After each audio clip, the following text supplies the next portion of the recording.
Good afternoon. I'm Lori Howard. Welcome to the IELCE Civics Network meeting for California. We're so excited to have you here, our first meeting of the new year, 2022, and hope that you're well. So let's get started to our agenda. So we have a full meeting today, as I mentioned in our reminder. We're going to start with a CDE update, and we actually have Neil here today with us to help us with that. And we're going to talk about civic participation in IELCE. Of course, we have some news on the IELTS Civics Exchange front. We're going to talk a little bit about CIP Prep, Citizenship Preparation. Then we have three presentations. We have Lynn Robinson from CASAS, who's going to tell you about an exciting new replacement for our IELTS Civics conferences, the IELTS Civics and Citizenship Support Channels. And because we're heading into the season when many people do their school community needs assessment, we have Larianne Torres, who's going to tell us about what her agency does, Porterville Adult School, for their needs assessment. And I think she's going to share some tools as well. And then we have, as we have had for the past few months, our accessibility team, Penny Pearson and David Espinosa, who are going to share an accessibility tip sheet. Up till now, they've been going through a lot of the accessibility requirements with you.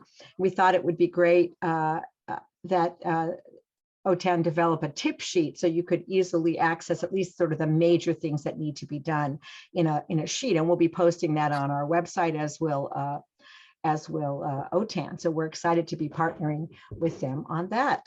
But I just want to review a couple of slides that came out early in the month in the statewide WIOA 2 meeting. I just want to make sure that you saw them. This first one, the second quarter deliverables, due January 31st, just next week. And the one, of course, all of them are important, but the one that relates to IELTS Civics, integrated English literacy and civics education payment point certification. That's due January 31st. And many of you have received letters. Check those letters carefully just to make sure they match your what you submitted in your IELCE report. And here we have our CDE update number 2. So I just wanted to mention that the CIP, the CIP, and the IELCE report this year will be separated. So you'll still need to do both of them, but they won't be connected as they were last year. This third bullet says for 21-22, the IELCE report will be separated from the CIP and will be completed on the CASAS website like before. So I don't know that you'll notice much difference, but maybe the access point will be slightly different. Again, both due April 30th. As soon as we hear the elements of that, we expect them to be pretty much the same, the IELCE report, but we'll be finalizing that and you'll be able to access it soon. And if necessary, we'll do a training on any differences that have come up. And also at the state meeting, it was Carolyn Zachary mentioned that the request for applications is coming up next year. She didn't say exactly when it will be available, but it's usually available December, January of the year. And it'll be due spring 23. And she did mention that it possibly would extend to a 4-year contract. And one of the reasons I wanted to mention it to you is that for those of you who don't have the WIOA funding, forgive me, you might want to really consider doing this. And one way to put you in good stead with the review committee would be to be doing a good job on implementing your co-ops this year, because even though CAPE agencies can submit co-ops as well and can use instruction in co-ops, and any documentation of that would probably, and again, I'm not on the committee, but would I guess probably assist you in your application. So I just wanted to mention that to you.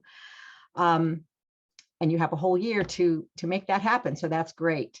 And I know some of agencies were struggling in doing co-ops, those of you who are WIOA funded. And so I just want you to protect your funding or your reapplication for next year. So if you've had a hard time doing it, I would suggest you really try to implement what you can this year, again, as a good faith that you are able to do that, implement your co-ops.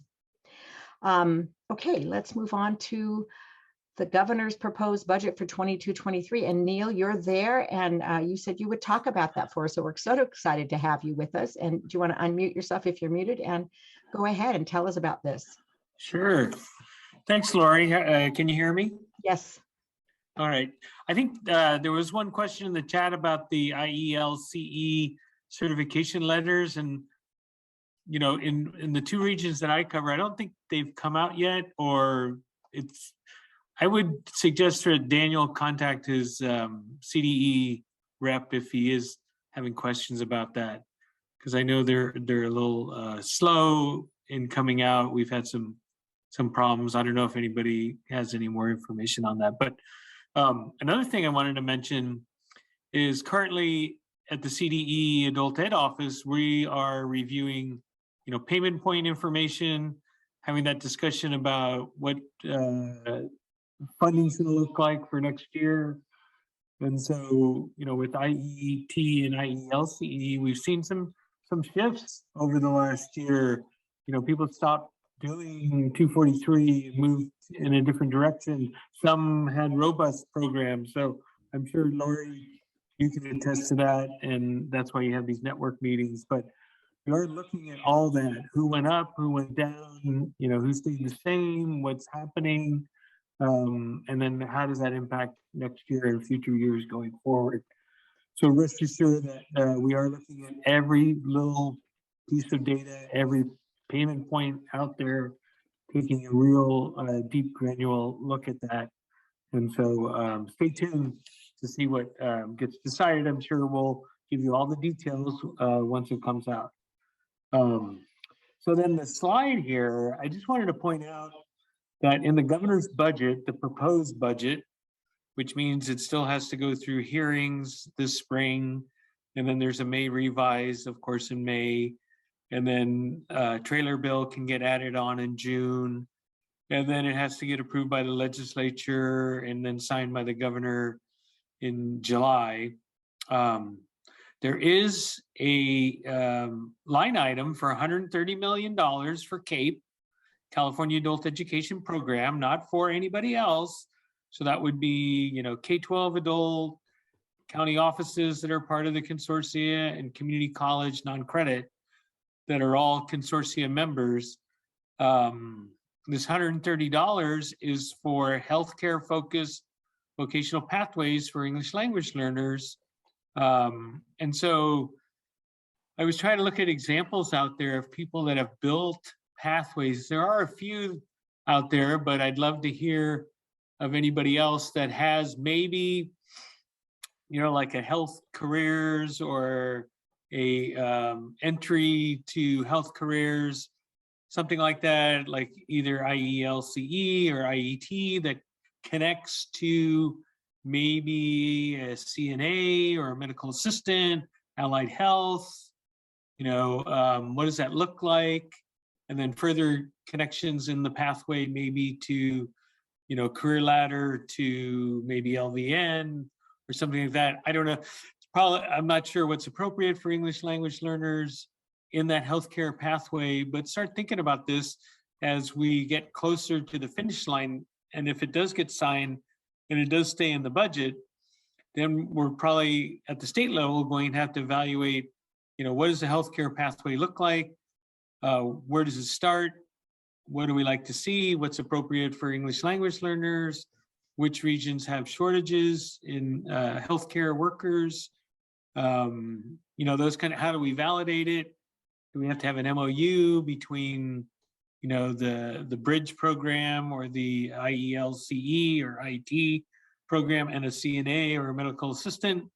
So those kind of things, we haven't had any discussion on this, but we can have that discussion in our network meetings to talk about this and what that looks like than try to shape policy before we even get to that discussion point. So feel free to, I think I saw some people putting in the chat, if you know of any healthcare pathways out there, you know, in adult education that connect with, you know, already established healthcare programs that would be appealing for ELLs, and that would have to be at the entry level. I don't think going from an entry level healthcare pathway to LVN or RN is really practical.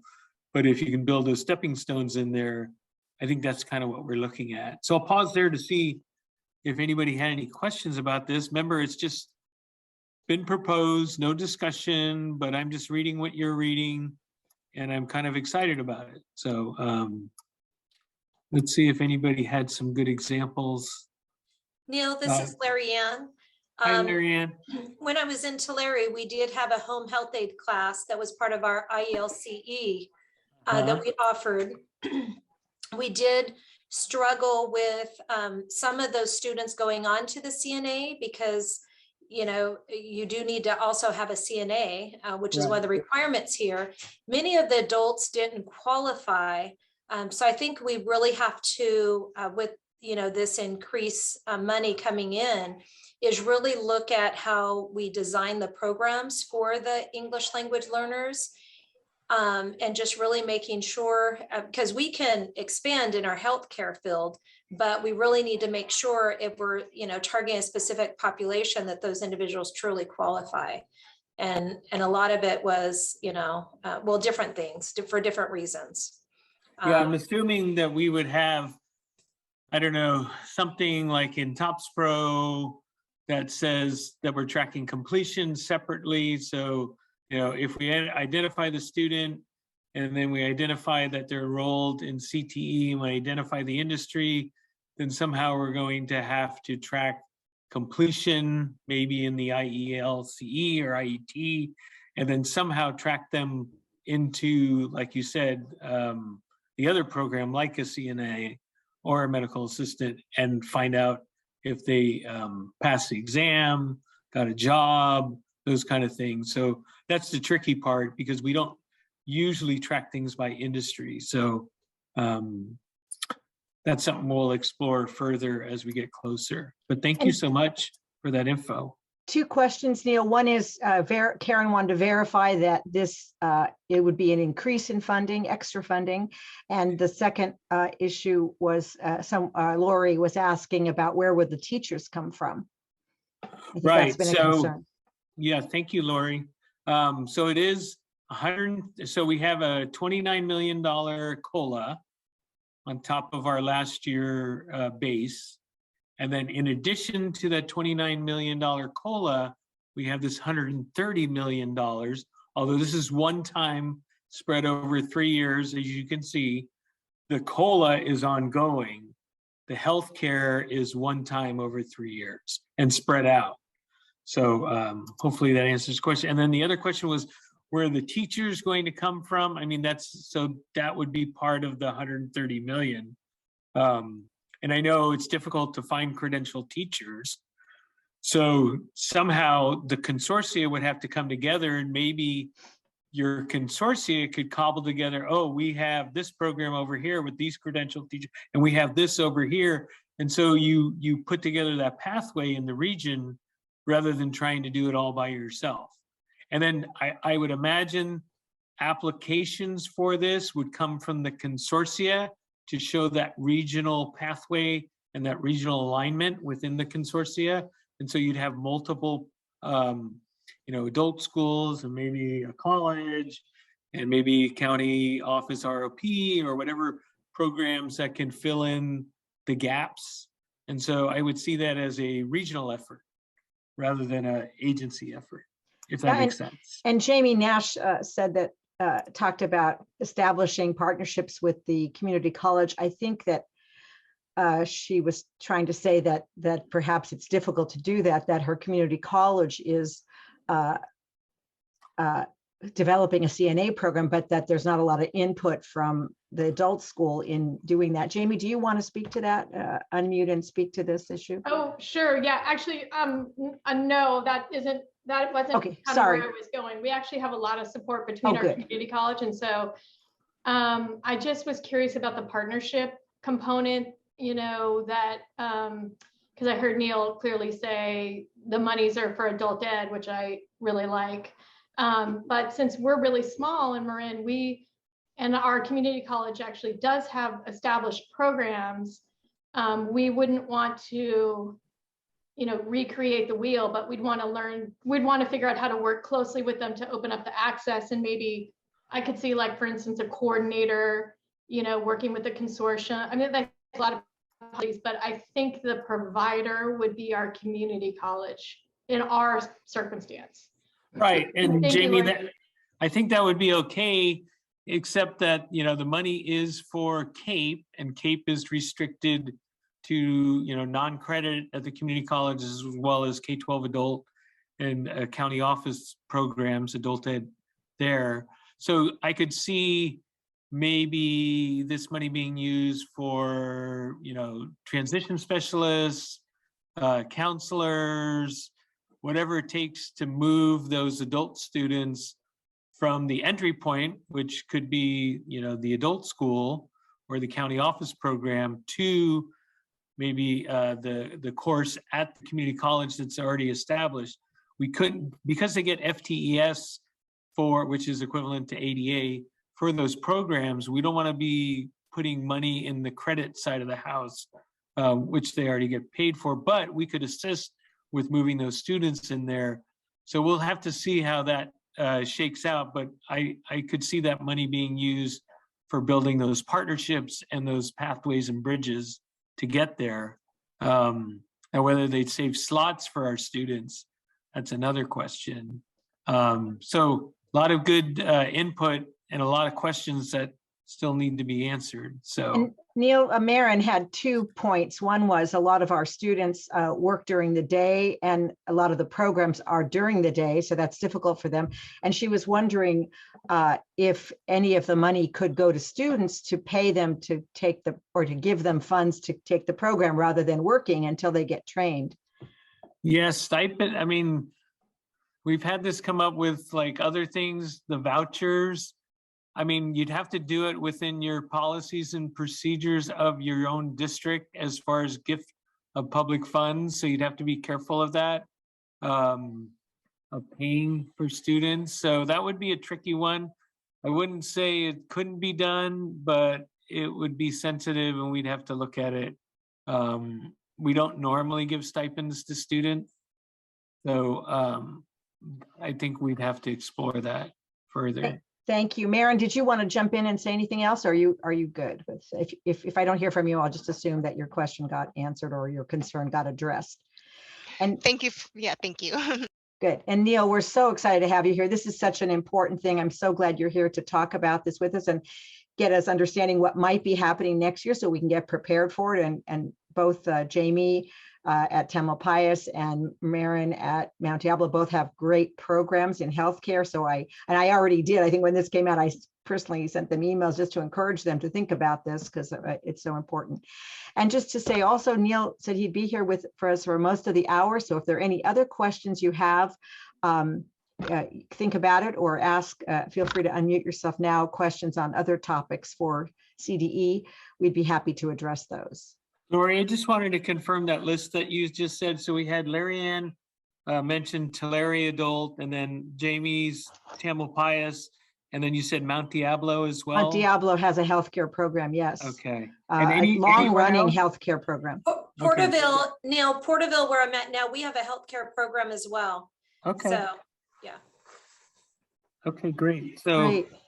These are good examples, and I'm sure as we move forward on this, we'll reach out to existing programs to understand, what this looks like from a student perspective, English language learner perspective, the collaborations, the partnerships, because I think there's also an IET effort with the labor and workforce boards at the state level And I think Carolyn Zachary's working with them. So that's in addition to this, there's another IET effort. So IET is, you know, a lot of spotlight being shined on IET and IELCE.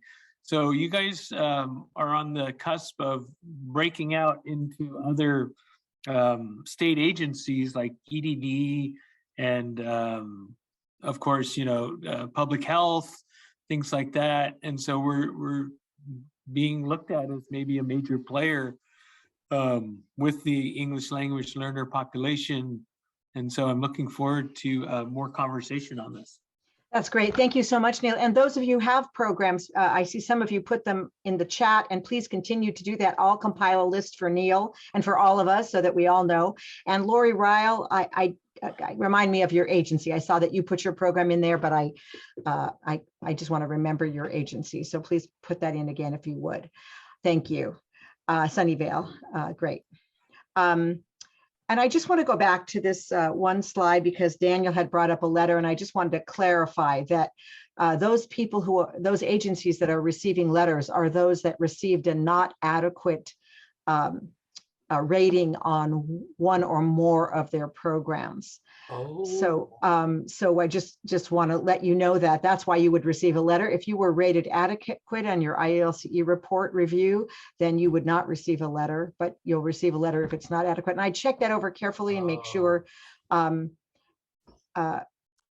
what it says is accurate. Okay, let's move ahead. And if everyone will mute until you're about to speak, I'd appreciate it. So now we want to talk a little bit more about civic participation in the IELCE. I have just a few things to tell you about. We have a new co-op. Oh, I just blanked. If you're on, I forgot who worked with this to send it on, but it was really great work. 14.8, we put in a new 14.8. It not replaces, but it is very similar to 14.4, but allows beginning low students, which 14 never did. So if you were thinking of doing that yourself, you might want to look at the new 14.8. And the two tasks that beginning low students are doing are this task 1, find information on educational resources, and task 3, write an email. Just to tell you, one of the things that pushed us over into allowing this for BLs was that the submitter suggested that there were other co-ops where beginning low students were doing this type of activity. And so in terms of showing that it would be parallel, that beginning low students could do that, we were able to allow it in 14, even though we hadn't ever done that before. So again, this is the co-op system is a dynamic system. We want your input. We want to have changes that meet your needs if they're acceptable instructionally. And so we're thrilled to have this new co-op 14.8. And I also want to tell you, in September, we introduced our new 53.2, our social justice co-op. And there were some concerns about making sure that teachers could teach social justice effectively. And also, this also relates to co-op 11, that we want to make sure that teachers are teaching both of those 11 and 53 effectively. So CASAS is collaborating with CalPro to set up a tip sheet that would have general information, agency resources, teacher resources, including professional development opportunities, webinars, student resources, and instructional resources, including classroom norms and instructional materials. And I want to give you a little tease for that. The next slide has a few links that we are going to put on our list, or we hope to put on our list, that just as a little tease, if you want to explore these. Those first two general information ones are pretty short. You could get a real idea of what's involved, but we do want to encourage in teacher education before you embark on teaching 53.2 or continuing with your instruction on in co-op 11, because we want to make sure, sorry, I've got something in my eye. We want to make sure that you are teaching those effectively. Instructional resources, Marcy asked for instructional resources for co-op 14.8 on the exchange. Not yet. I would guess that you would find them at the Weebly from Torrance Adult School, and I will put that in the chat. And again, they won't be exactly for they won't mention beginning low, but I would suggest you look at instructional materials for 14.4 and then extend it to the beginning low student, because nothing has yet been written unless the agency that wrote this would like to share their instructional materials, which would be terrific. Oh, and when we were talking about social justice, a question came up about affinity groups. So you see the definition here. Educational affinity groups are where members of a shared identity engage in activities and discussion centered around their identity. And we were sort of wondering, we think we'll put this link on the tip sheet, but also just sort of wondering if you have any of these affinity groups in your adult schools. So where students could meet together and discuss. So just wondering about that. If you do have that, put it in the chat or email me at lbhoward@casas.org, just so we're aware of this. Okay, I want to mention the exchange. We have been a little more successful in getting products. So again, to remind you, a joint project of CASAS and OTAN, funded by the CDE. And we're so pleased to have this funding in order to offer you more instructional materials. And again, the holdup has been making the materials accessible, but we're so thrilled to be able to offer accessible materials. So it's going to be a slow process, but we're going to have them up there. And again, to access the materials, here's the website, elcivics.otan.us, and the same website to submit if you're a WIOA 2 agency. I want to show that these materials are up now. We have 48.1, 27.7, I'm sorry, 48.1 from Rancho Santiago, 27.7, task 1 from Mount Diablo. Marin worked on that. Thank you, Marin. And 27.7, task 4 from LAUSD. Carla from LAUSD worked on those, and she just submitted some new parts to that today. And so we'll be approving those. And we're working on approving these other materials too for 40.4, 33.7, and 70.2. 70.2, I think, is going to be up within the week. The others are taking a little bit more time. Someone is asking about the slides. I will send the slides to everyone, as I always do. And you will find out in a minute from Lynn Robinson where else you'll be able to access them. So we'll go to that in just a sec. Okay, citizenship prep. Portia, are you here to report on this, or is it my turn? I think Portia would jump in since she is our lead program specialist on this, but since she's not here, I will go ahead with that. And just to say, the citizenship interview test certification is a one-on-one oral interview test for high beginning to advanced learners, and staff must be currently certified to administer the CIT, and you have to recertify annually. And we are within the CIT recertification process starting this month in January. If you want to become a CIT examiner and you're not already, you would place an order for a self-paced online course, and that course closes each April 30th. So if you start it, please finish it by April 30th, and then your certification will be available starting July 1 of the next year.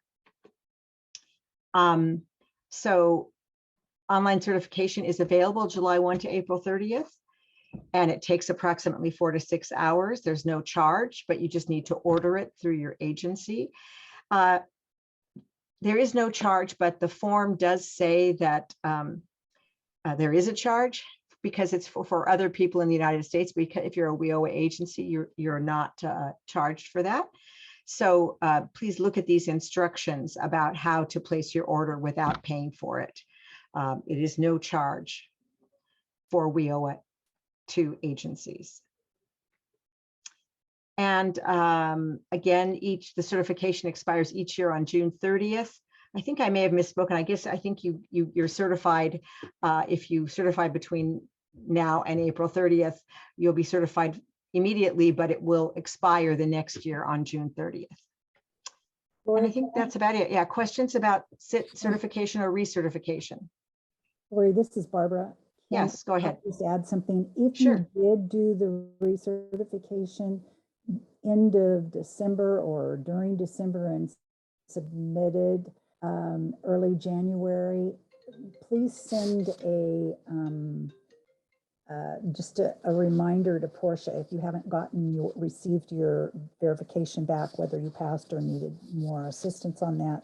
We did there were some changes in our computer and some may have gotten misplaced. So we found one yesterday, and yeah, so just give Portia, and I'll put her email address in the chat if you have not received word back. Okay, and you can also just email sit@casas.org, which is the link you see here. But thank you, Barbara, for putting the Portia's address in there. And yes, so any that's for sit certification that might have happened in December or early January. Thanks a lot, Barbara, for mentioning I think that. when we upgraded to 365, some things got lost. Yes, it was. It's been a challenging for everyone, but it's working out. Okay, I think, Portia wanted to mention that that the SIT can be administered remotely, and you need to go to California Remote Testing to get the test training for that remote. And if you are conducting it remotely, then there's instruction on how to order the remote test forms. And that's on the website at CASA's SIT Remote Test Training course.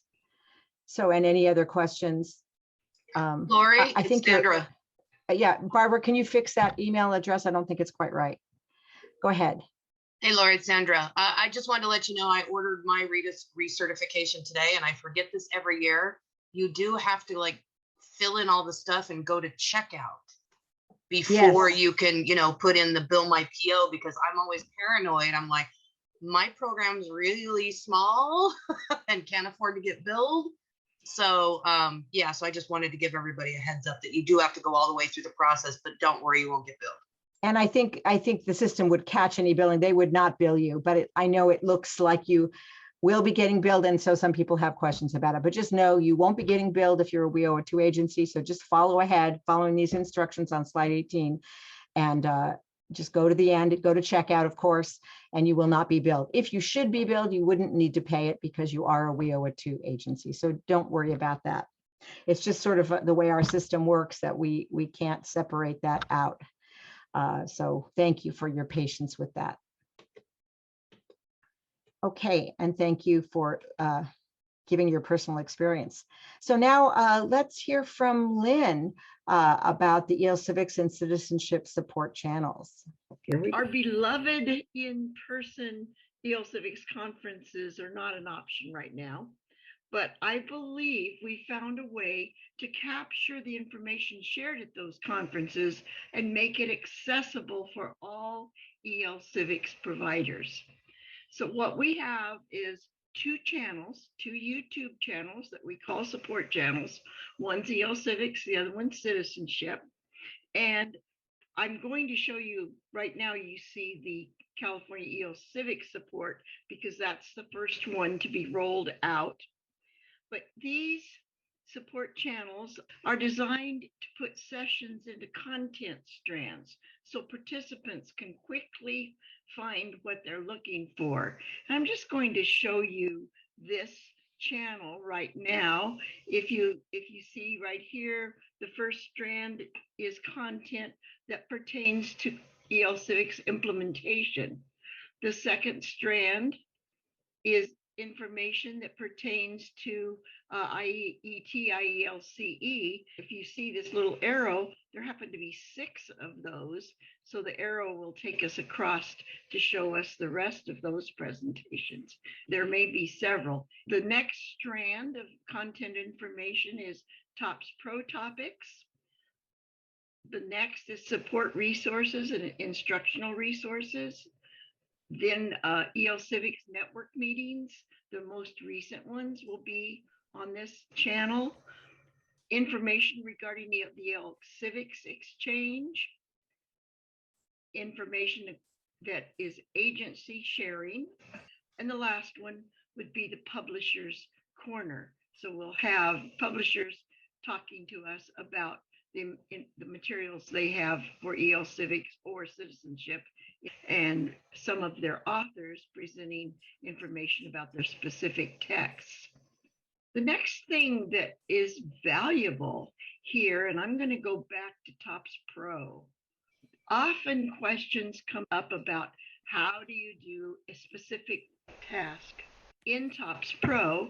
So all of these sessions, if they're over 45 minutes, have added a section with the agenda and time codes. Underneath the presentation, if you want a specific piece of information and you don't want to listen to all, you can go down to the show more section to the agenda and find exactly what you're looking for. In this case, let's say that you wanted to know how to use the additional assessment wizard. And you just click on the time code. The video will cue, I hope. Okay, I'm going to get into the additional assessment. And wizard. Margaret will begin to talk to you about the additional assessment wizard. This has been done throughout the full channel to save you time and effort. This channel will be rolled out the 31st of this month. And the way you will access it is to go to the CASAS homepage, and on the right-hand side of the homepage, there's a column that says what's new.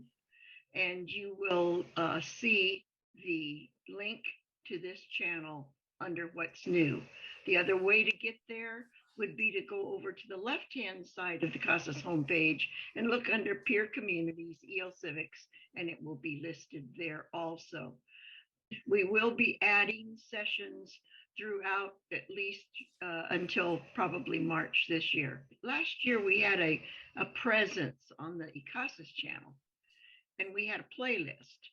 And what I found out was those of you that go to these meetings had the information about looking for the sessions, but your teachers did not.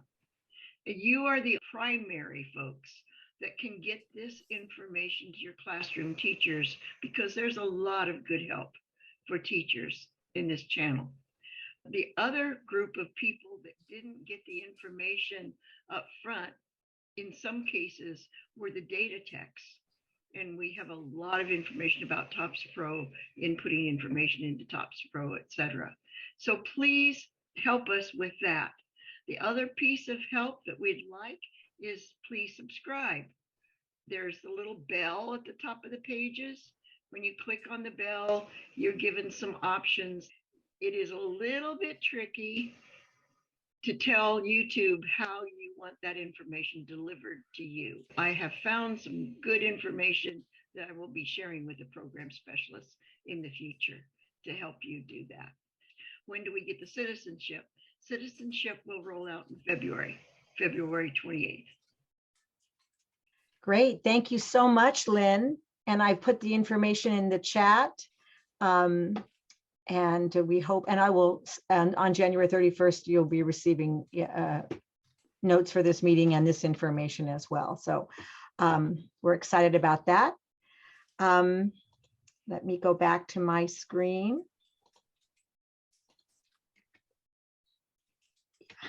Okay, just some other information before we have our other two presentations. First, I just wanted to mention that there's a new community of practice, or COP, coming out from CalPro, supporting immigrant integration through civics education. It's designed for instructors teaching English language learners, but your learners can be in ABE, ASE, or ESL. It's a pilot program, and the pilot will start in March, and then there's two dates that are the synchronous sessions. And here are the goals listed for you. And I just wanted to just make you aware of this. And if you have any questions, contact Marcela Movit. And CASAS has been collaborating on certain parts of this that have to do with the IELTS Civics co-op system. So you'll that information is coming from CASAS, but this is a CalPro presentation. We hope you, those of you who participate, will have a good experience. I know you will. And I just also wanted to mention our upcoming meetings. Our next IELTS Civics Network meeting is March 2nd. Here are the dates. They're all listed on the registration at caadultedtraining.org. And so please register for those meetings. Register for today's meeting too, if you haven't already. And if you haven't already, please type your name and agency in the chat so I have a record of your attendance. Any questions about this information so far? Okay, you can always type it in the chat, but now I would like to go to one of our guest speakers, Larry Ann Torres from Porterville Adult School. And we're so excited to have you speak about your IELTS Civics Needs Assessment. So I will stop sharing. Yeah, thank you. And good afternoon, or wherever everybody's zooming in from today. So very excited to be able to share what our process is here at Porterville Adult School. So let me bring up my screen here. So at Porterville Adult School, we are part of the Current Adult Education Consortium. So that's the consortium here in California that we're part of. My ESL team at Porterville Adult School consists of 3 teachers. 2 of them are part-time. Mr. Pedro Uribe. Pedro is online, or here zooming in with us today. So Pedro, feel free to unmute at any time. Then I have Mr. Angel Valdez. He's also a full-time teacher. And then Rigoberto Garcia, who teaches for me part-time in the evening. He teaches for our district during the day, and then he's here in the evening teaching for us. So those are my 3 ESL team members that meet on a regular basis. So our process that we have here at the adult school is each semester, our teachers send out an IELTS Civics objective form that goes out to all of our ESL students, and those students complete. And I'm going to share that with you in a minute. In fact, I'll put the link in the chat to this presentation so that you have it. But I'll also share the link to our IELTS Civics objective form with all of you as well, and just in case you want to use it. Then the selection and planning take place during the ESL department PLC meetings that take place every Wednesday. In fact, we have one this afternoon at 2 o'clock. And that's when our ESL team gets together, and they, well, at the beginning of the semester, they look at those IELTS Civics objectives that what the students have completed to really determine which ones they're going to focus on for that semester. And we do select the max that we can select every year. So our team is very busy on Wednesdays planning those out. Not only the curriculum for those, the lessons and everything that goes with it, but then also the assessment that the students will take once they've completed their instruction with those objectives. So let me bring up the form so that you guys can see what it looks like. Can everyone see my screen? So it's very simple. It's a simple form. The students put in their email address, and then they select the top 10 topics that they would like to learn about during the school year. And it's in both English and Spanish. And in years past, we put pictures with these, but for the most part this year, we did not put a picture. But feel free to copy this and use it as needed.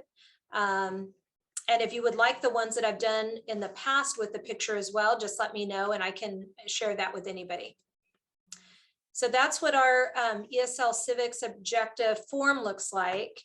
And then the curriculum that we're currently using for our program, and these aren't the exact books, it's the curriculum is exact, but we have different versions. Burlington English, we are using that.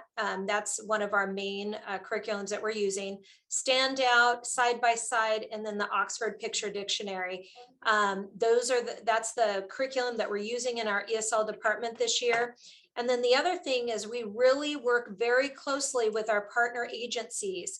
So we work very closely with our CSEP partner, Department of Homeland Security and U.S. Citizenship and Immigration. In fact, Jesus Castro just came out and spoke to our students this past week. Employment Connection, they were just on our campus yesterday for a brand new objective that they're going over right now in Porterville College.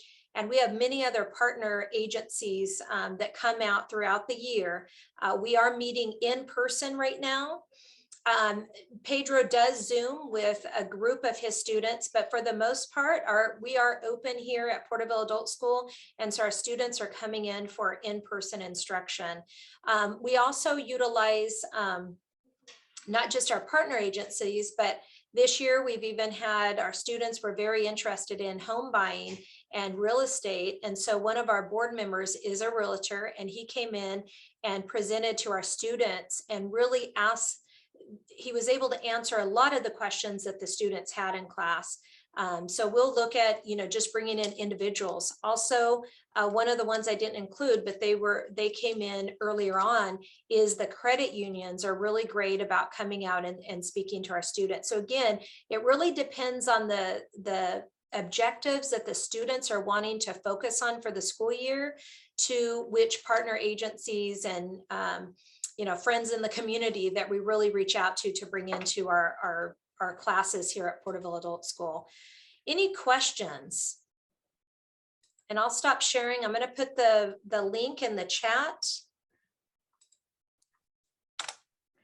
Well, Larry Ann, I just wanted to mention that we recommend using a shortened form of the objectives, and I have a list of that. I think you can find them on the CASAS website too, but I'll send everybody a list of the shortened forms, and we do recommend using a visual with that to help, especially for the beginning low students might just have the visual without the words, but a shortened form of the words for the intermediate to advanced level students.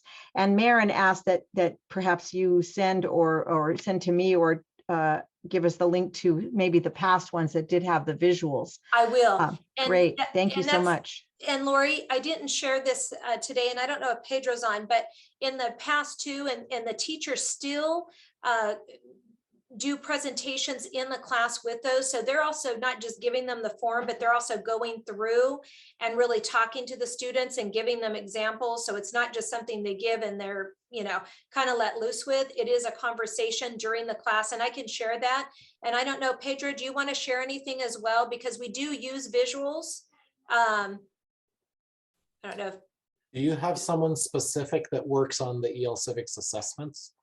Yes, so, and Pedro's on, but it's the team. The teachers actually work on the assessments. And there's a question here. Do your teachers do the same co-ops or? No, not necessarily. They may, if the classes select the same, but they may not. And of course, our classes are different levels, so we may have different levels too. Well, they both teach multi-level, but for the most part, the levels are split up between the teachers. So it really depends on what level that class is, but it really depends on the surveys. We could have classes that are doing the exact survey because that's what the classes have selected. But again, it is based on the results of the survey. So what you're saying is that you're doing it rather than a school community needs assessment where you assess the whole school, you're doing individual classroom assessments and then selecting co-ops from those individual classes. So then my question would be, who's making up the assessment that goes along with the co-op that's selected? Yeah, is that Pedro, a school-wide thing or is that a teacher assessment? It's really a teacher assessment, but Pedro, you want to talk about that process a little bit? Yes, basically what we do here at Porterville School is that after we do the assessment to the students, the assessment is when they select the co-ops, we meet before start teaching, and we have a week of preparation at the beginning of the school year and also at the beginning of the semester, the second semester, or at the end of, before going into Christmas break. We meet, we see the co-ops and were selected for the students, and then we start creating those assessments according to the levels, according to the classes that we are doing. Now, as a group, you're creating the assessments? Correct. And we do as a group because some of the co-ops that I may be teaching in the evening may be needed in the morning later on. So we want to make sure that all the teachers know what is the assessments to be able to teach to all the students. Now, one thing that I want to mention, our evening classes, we only meet 6 hours a week. Right. Morning class, they meet 10 hours a week. So the time frame to do a co-op is different in the evenings and in the morning. So, and that's why another reason that sometimes we are doing a different co-op. Yeah. So I really appreciate you working as a group on the assessments, because we do want to give each student a sort of an even playing field, you know, that one assessment might not be easy or more difficult than another one. So the fact that you're working on the assessments as a group, and you know, and so that even that people who are doing assessments in different classes of the same co-op, they would be giving the same assessment. That is a good practice. Yeah, somebody just asked about the curriculum. So what we do with the curriculum, we look at the co-op, we look at the material that we have, and then we look at the community that we have, all the partners that we have, who can come to our classes to talk about, because they are the expertise. We are not the expertise. We are those people who provide the information as much as we can, but also we want to look for those persons who are the experts. So that's why for us, is big, it's very important that we call our partners to come and talk to the students. Like as Dr. Torres says, just mentioned that EDD was here. So they came and gave a lot of information to the students, and some of the students did not have an idea how important EDD is here in the community to get different resources, different jobs, trainings, and so forth. Many of the students, they use it maybe for unemployment, but not for training. So, and that's really, really important that the students are able to know what resources are in the community. Yeah, and Lori, every Wednesday, the departments meet in PLC. In fact, they're meeting today at 2, every Wednesday at 2 until 3, actually till 3:30. They are meeting as a team. So they get that time to plan and really look at what the needs are of the students as well. And so they're able to have those conversations. I know somebody asked a question about how do our students access the Google form? Our students have access to devices in our class, and they all have a Gmail account. And so students are given the link, and they go directly to the link to complete the form. And I wanted to say, so one great benefit of doing a classroom needs assessment is that you're really addressing the needs of those specific students. And that is one drawback from doing a school community one that has been recommended. But doing a classroom one certainly meets those needs, and hopefully that will create more persistence. Someone asked a question. Do your teacher, oh, I'm sorry. Where did it go? Sorry, things move. So somebody did ask about curriculum as well. Yes, compiling curriculum, I guess. Yeah, so the Burlington is really our main curriculum. However, Standout is used, Oxford Dictionary. Again, if you look at the pictures on the Standout and or Oxford Dictionary, it's not the exact one version, but I just put those on there so you could kind of see. But really, when the teachers are meeting, they're compiling resources. We use the CASA's website, for advice on, different things as well. So we really use all the resources we can. I don't know, Pedro, so rather than writing from scratch, which was the question, so you're trying to use available resources, which is a great way to do it. Yeah. Correct. So somebody asked about is the maximum number of co-ops. Yes, I mean, we select between all our classes, we try to select the ones that are the 10 most popular. If we can call it that, and that's what we concentrate on. So it's the evening classes select the most popular. Those are the first ones that we want to teach, and then we go so on. And in the same thing in the morning is 3 or 4 that are not the most popular. Those are the ones that we're going to focus in the morning. So that's what we do. It's not necessarily that we are teaching the same one or different one. Isn't the most popular depending on the class and the level. And in terms of the rule, just let me reiterate that yes, there is a rule that you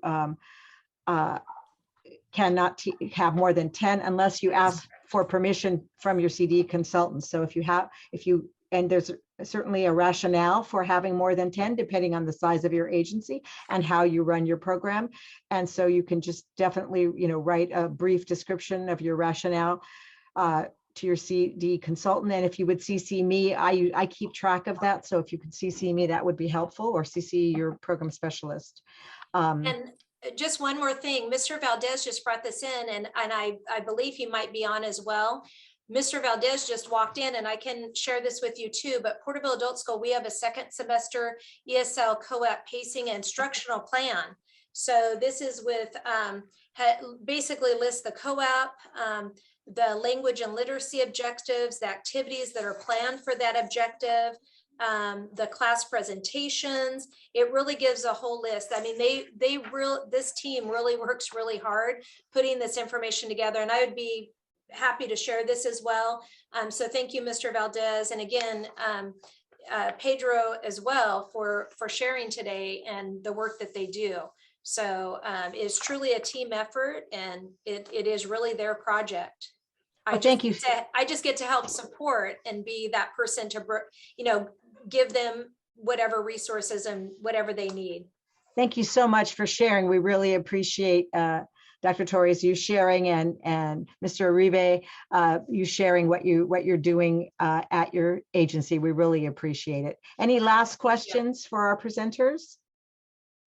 It says, Mark says, having weekly paid planning time must be a huge help in making this happen. And that is true. It is. We really need to support our teachers, and we appreciate, Dr. Torres, that of you being a role model for supporting your teachers in that way. To do a good job, we need the teacher support. And that means paid time for some of these things, collaborations among IELCE teachers, CTE teachers, and collaboration to do the needs assessment and select the co-ops, and developing consistent assessments and instruction for those assessments. So that's really great.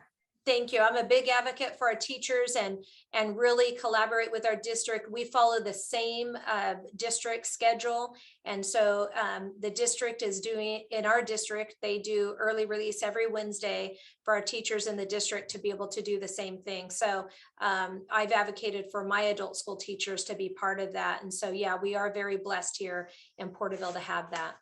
So that's really great. I love that you're taking on the same schedule as K through 12. It makes a lot of sense, and our adult teachers need it too. That's fabulous. You're a great role model for that, and I hope other administrators will do that as well. Thank you, Larianne, and thank you, Pedro. Appreciate it. These accessibility tips are available in the EL Civics Exchange segment of this channel.